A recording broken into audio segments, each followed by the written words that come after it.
New Relight Opticals and computerised eye clinic. हमारे यहाँ Sarojini hospital के आई स्पेशलिस्ट डॉक्टर अवेलेबल। अपनी आंखों का मुफ्त मुआयना करवाइए। जी हाँ, sunglasses 99 onward.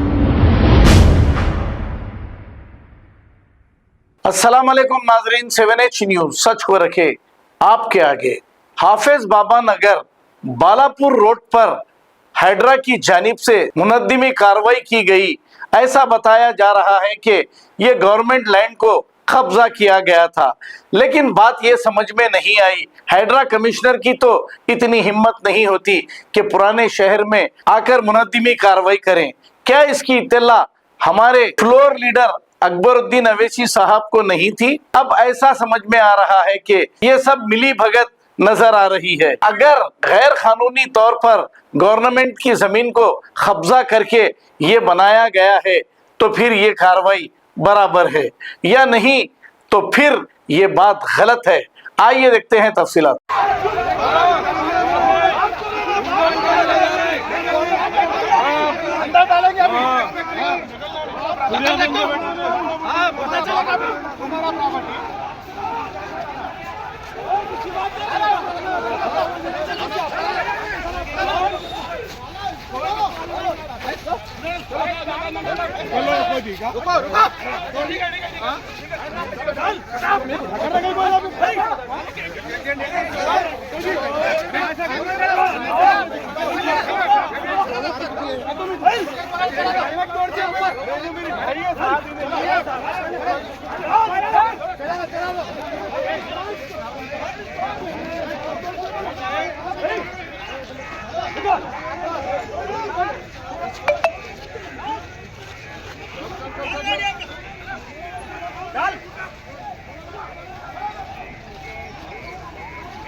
New Relight Opticals and computerised eye clinic. हमारे यहाँ सरोजनी हॉस्पिटल के आई स्पेशलिस्ट डॉक्टर अवेलेबल। अपनी आंखों का मुफ्त मायना करवाइए। जी हाँ, sunglasses 99 onward, any number glasses from 250 onward, contact lenses any colour ₹99 onward. जो हजरात 60 साल की उम्र से ज्यादा है, हज और उम्रा जाना चाहते हैं, उनके लिए बिल्कुल free number glasses, free home delivery और free eye checkup. New Relight Optical, Talab Katta, main road, opposite to Baba Bahauddin दरगाह। मोबाइल 9848392127। खबर है शहर की, खबर है गाँव की, खबर है सारी दुनिया की। 7H न्यूज पसंद आए तो लाइक कीजिए, शेयर कीजिए और सब्सक्राइब करना ना भूले। 7H news.